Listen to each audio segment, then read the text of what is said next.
Hello students, अस्सलाम वालेकुम। कैसे हैं आप सभी लोग? तो स्टूडेंट्स, मुझे उम्मीद है आप ठीक ठाक और खैरियत से होंगे। ओके, तो आज की वीडियो के अंदर हम गैसेस एक्सचेंज का नेक्स्ट जो है चैप्टर स्टार्ट करने वाले हैं। ये लास्ट चैप्टर है हमारी बुक का। ओके, तो स्टूडेंट्स, गैसेस एक्सचेंज से पहले मैं आपको कुछ प्रैक्टिकली एक बात समझाना चाहता हूँ। ओके, तो फॉर सपोज मेरे पास हाथ में ब्लू पेन है, ब्लू बॉल पेन है, एंड मुझे ब्लैक बॉल पेन की नीड है।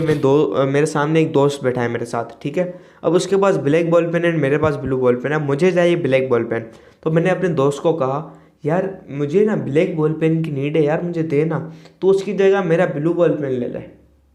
अब मैंने क्या किया, अपना ब्लू बॉल पेन उसको देकर उससे ब्लैक बॉल पेन ले लिया। अब मैं क्या कहूँगा, अब मुझे तीसरा दोस्त आया, उसने कहा यार ये तू क्या कर रहा था? मैंने देखा ये तेरे पास ब्लैक बॉल पेन कहाँ आया। पूछेगा ना यार, वो उस मेरा दोस्त था, उसने वो मुझे जो है ब्लू बॉल पेन मेरे पास होता है एंड मेरे पास ब्लैक बॉल पेन आ गया। तो उसने कहा यार तेरे पास ब्लैक बॉल पेन कहाँ से आया? तो मैं उसको क्या बोलूँगा, यार मैंने लिया नहीं है नया, मैंने एक्सचेंज किया। मेरे पास अपना रखा हुआ था, मैंने उसको दिया और उसका अपने पास ले लिया। मैं कहूँगा एक्सचेंज किया, मैंने पेन को एक्सचेंज किया, ठीक है। Which type of exchange is this? Pen का एक्सचेंज। ओके, ठीक है। तो अब मैंने क्या किया, मेरी बॉडी के अंदर क्या होता है, एक प्रोसेस होता है, ठीक है। अब मेरी बॉडी के अंदर कार्बन डाइऑक्साइड थी, अब मेरी बॉडी को चाहिए ऑक्सीजन, ठीक है। क्यों चाहिए वो मैं आपके जो है आगे समझाता हूँ। मेरी बॉडी को चाहिए ऑक्सीजन, तो मेरी बॉडी क्या करती है, मेरी बॉडी के पास रिच है कार्बन डाइऑक्साइड, वो कार्बन डाइऑक्साइड बाहर फेंकती है और ऑक्सीजन उसके बदले ले लेती है अंदर, ठीक है।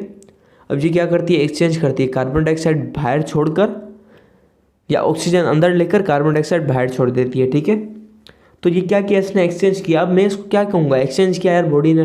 किस चीज़ का एक्सचेंज किया? गैसेस का एक्सचेंज। तो वहीं से ये टर्म आया गैसेस एक्सचेंज, गैसों का तबादला, ठीक है।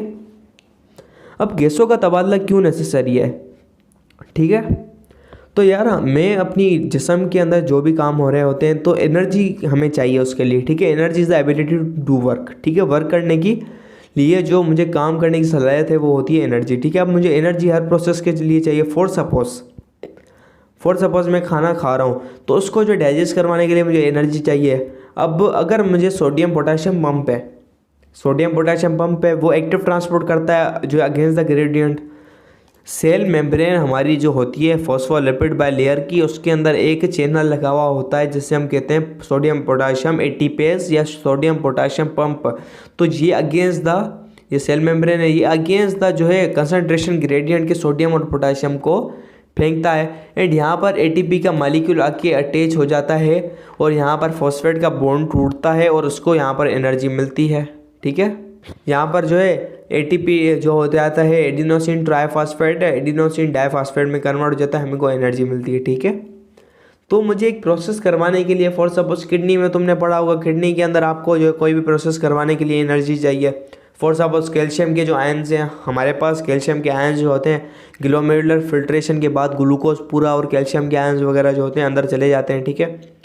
तो उसको वहाँ पर जो सेल्स होते हैं यहाँ पर हमारे पास ट्यूब के अंदर, ठीक है, प्रॉक्सिमल कॉन्वुलेटेड जो है हमारे पास जो ट्यूब्स होते हैं वहाँ पर सेल्स होते हैं। अब सेल क्या करते हैं, अगेंस्ट द ग्रेडियंट कंसंट्रेशन के अगेंस्ट जो है उस चीज़ को खींचते हैं। तो उसके लिए एटीपी का मॉलिक्यूल चाहिए होता है एक्टिव ट्रांसपोर्ट करवाने के लिए। तो भाई एनर्जी का मॉलिक्यूल बहुत ज़्यादा मैंडेटरी है।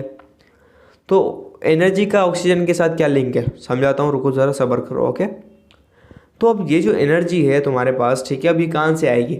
हम कोई भी फूड खाते हैं, आप कहते हैं ना यार हम खाना खाते हैं हमको ताकत मिलती है। अब क्या सीन होता है, हमारे पास खाना खाया, हमारे सेल के पास हमारे खाने में क्या होती है, ग्लूकोज C6H12O6, ये हमारे पास सेल में गया। सेल में जाने के बाद हमारे पास ये जो मॉलिक्यूल है C6H12O6 तुमने पढ़ा होगा चौथे चैप्टर के अंदर या 9th क्लास के 7वें चैप्टर के अंदर बायो एनर्जेटिक्स के अंदर तुमने पढ़ा है।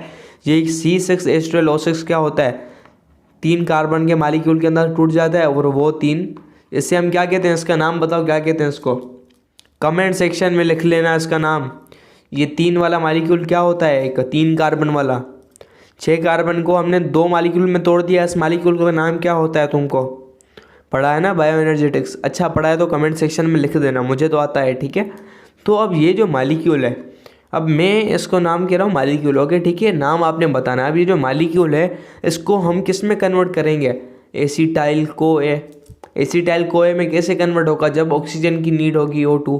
अब O2 जब हमारे पास होगा, ऑक्सीजन अवेलेबल होगा, तो ये हमारे पास क्रेब्स साइकिल के अंदर जाएगा। अगर ऑक्सीजन हमारे पास अवेलेबल नहीं होगा, ये यू टर्न मारेगा और लैक्टिक एसिड फार्मेशन की तरफ जाएगा, लैक्टिक एसिड की तरफ जाएगा। अब लैक्टिक एसिड कब बनता है, जब हम कोई भी एक्सरसाइजिंग वाला वर्क करते हैं, हार्ड वर्क करते हैं, भागते हैं, दौड़ते हैं, मसल्स की जो है बॉडी के ऊपर जो है वर्कआउट करते हैं, तो हमारे पास क्या मसल्स के अंदर हमें जो पसीना आ रहा होता है बॉडी के अंदर। तो बॉडी के अंदर क्या होता है, हमारे पास मसल्स को एक एक्स्ट्रा एनर्जी चाहिए होती है, तो इसके लिए हमारे पास एक ऑक्सीजन नहीं मिल रहा होता है, सांस हमारा जो है फूल रहा होता है, जस्ट लाइक दिस, भाग रहे होते हैं, ऑक्सीजन हमको प्रॉपर्ली नहीं मिल रहा होता है, ठीक है। तो हमारे मसल्स क्या करते हैं, मसल्स भी बहुत ज़्यादा चालाक होते हैं, तो ऑक्सीजन की जो है किल्लत होने की वजह से ये जो हमारे पास मालिक्यूल है, ऑक्सीजन नहीं होता तो क्रेब्स साइकिल में नहीं जाता, यू टर्न मार के लैक्टिक एसिड बनना शुरू हो जाता है। लैक्टिक एसिड बगैर ऑक्सीजन के बनता है, ठीक है। और ये जो एक्स्ट्रा अमाउंट की जो हमारे पास ऑक्सीजन चाहिए होती है, एक्स्ट्रा अमाउंट की जो ऑक्सीजन चाहिए होती है, हमको कहते हैं ऑक्सीजन डेप्ट, ठीक है। ऑक्सीजन डेप्ट कहते हैं इसको हम, जो हमें एक्स्ट्रा अमाउंट का जो ग्लूकोज होता है, इसको ब्रेक डाउन करने में जो हमको जो नीड होती है, इसको हम कहते हैं ऑक्सीजन डेप्ट। ओके, ये बात आपको समझ आई। तो भाई ये तो हमने इतना कर लिया, तो इस वजह से हमारे पास ये सीन चल रहा था।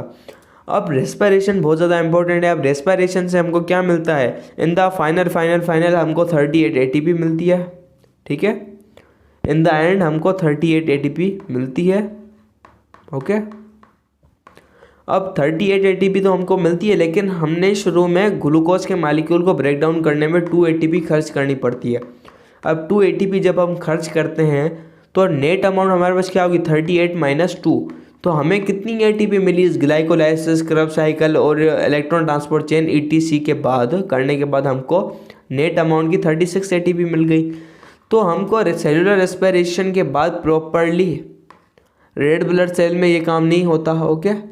36 ATP हमको मिलती है, just and just final, okay. Have you got it, 36 ATP मिलती है।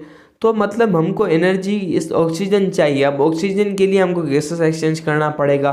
तो अब इन द लास्ट इस प्रोसेस के अंदर हमें कार्बन डाइऑक्साइड भी निकलता है हमारे पास, ठीक है। क्रेब्स साइकिल के वक्त भी निकलता है, ठीक है। एंड H2O भी मिलता है। आपने इलेक्ट्रॉन ट्रांसपोर्ट चेन में पढ़ा, ऑक्सीडेटिव फास्फोराइलेशन पढ़ा होगा, अच्छे तरीके से पढ़ा होगा, और रिवाइज कर लेना चौथा चैप्टर, ठीक है। CO2 carbon dioxide H2O। अब H2O तो जो भी उनका चक्कर होगा जाएगा, लेकिन कार्बन डाइऑक्साइड एक गैस है, तो गैस को हमको निकालना पड़ेगा। तो रेड ब्लड सेल इसको क्या करेगा, कंडक्ट करेगा इसको अल्वुलाई के थ्रू। अल्वुलाई एक पाउच होता है, एक मेम्ब्रेन होती है, जिसके थ्रू ये कार्बन डाइऑक्साइड को हमारे पास लंग्स तक पहुंचाएगा। उसके बाद हम एक्सहेल कर देंगे और उसकी जगह ऑक्सीजन आ जाएगा, ऑक्सीजन सेल के पास आ जाएगा, ठीक है। तो ये साइकिल चलता रहेगा, ठीक है। इट्स इक्विलिब्रियम, ठीक है, ये चलता रहेगा, ओके। तो इसलिए हमको ऑक्सीजन की नीड होती है ब्रेक डाउन करवाने के लिए। अगर ऑक्सीजन ना मिले तो हम जिंदा नहीं रह सकते, ठीक है। Without oxygen we can not live. तो रेस्पिरेशन इसलिए ज़रूरत होती है क्योंकि हमको ATP चाहिए होता है, क्योंकि सेल्स जो है हमारे पास ग्लूकोज को ऑक्सीडाइज करते हैं ऑक्सीजन की मदद से, ओके। ये बात समझ आई। तो मिलते हैं नेक्स्ट वीडियो के अंदर, तब तक के लिए बाय बाय। अगर हमारे चैनल पर अगर आप नए हो तो चैनल को सब्सक्राइब कर लीजिएगा। और मैंने आपको एक वर्ड बताया था, ये जो 3 कार्बन वाला है ना मालिक्यूल, 2 मालिक्यूल, इसको हम क्या नाम देते हैं, कमेंट सेक्शन में ज़रूर बताइएगा, ओके। Bye bye.